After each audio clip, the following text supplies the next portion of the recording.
Hello guys, નમસ્કાર. હું છું ઉદય કુમાર. ઉત્તમ મિત્ર ચેનલમાં આપનું સ્વાગત છે.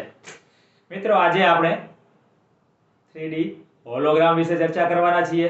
તો થઈ જાઓ તમે પણ તૈયાર. તો મિત્રો, 3D હોલોગ્રામ તૈયાર કરવા માટે કંઈક મટીરિયલની જરૂર પડશે. સૌપ્રથમ માર્કર પેનનો ઉપયોગ કરીશું. ત્યારબાદ શક્ય હોય એલ્યુમિનિયમ ફોઇલ અથવા તો તેની જગ્યાએ કોઈ પણ કાર્ડ શીટ અને પુઠ્ઠું પણ તમે ઉપયોગ કરી શકો. હું અહીં એલ્યુમિનિયમ ફોઇલ વાપરવાનો છું.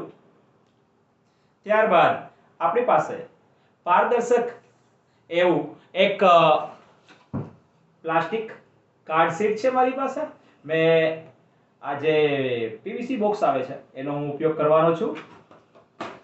ત્યારબાદ કટર, સેલો ટેપ, સ્કેલ, સીઝર.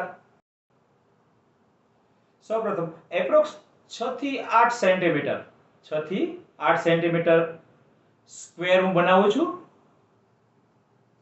મારી પાસે સ્ક્વેર તૈયાર છે. ત્યારબાદ હું એને ફોલ્ડ કરીશ. હવે આ રીતનું મારી પાસે કાર્ડ તૈયાર થઈ ગયું છે.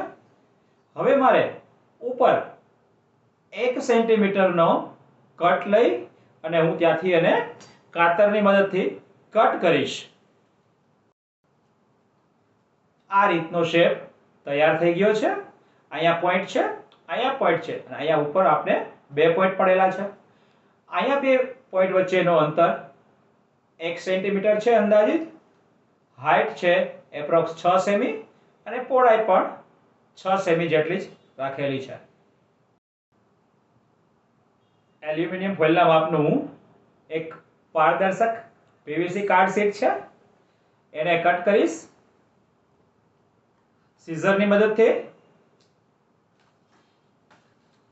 મારી પાસે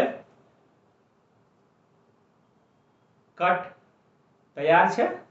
ત્યારબાદ સેલો ટેપની મદદથી 2 તૈયાર કરેલા કટને હું ચોંટાડી દઈશ. આ રીતે મેં કુલ 4 શેપ તૈયાર કરેલા છે. એક ત્રિકોણ, બીજું એવી રીતે 4 ત્રિકોણ છે. 4 ત્રિકોણને સેલો ટેપની મદદથી હું ચોંટાડી દઈશ. કંઈક પીવીસી કાર્ડ આ રીતે તૈયાર કરેલું છે. આવો શેપ તમને મળશે.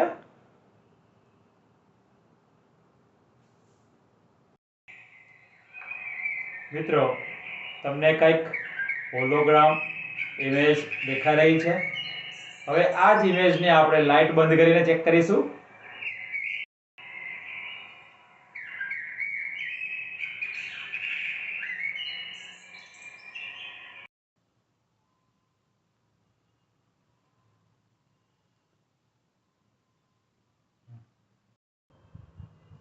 મિત્રો, જોયું ને 3D હોલોગ્રામ કઈ રીતે તૈયાર કરવો? તમારે પણ બધાએ તૈયાર કરી મને ફોટો શેર કરવાનો છે. નમસ્કાર.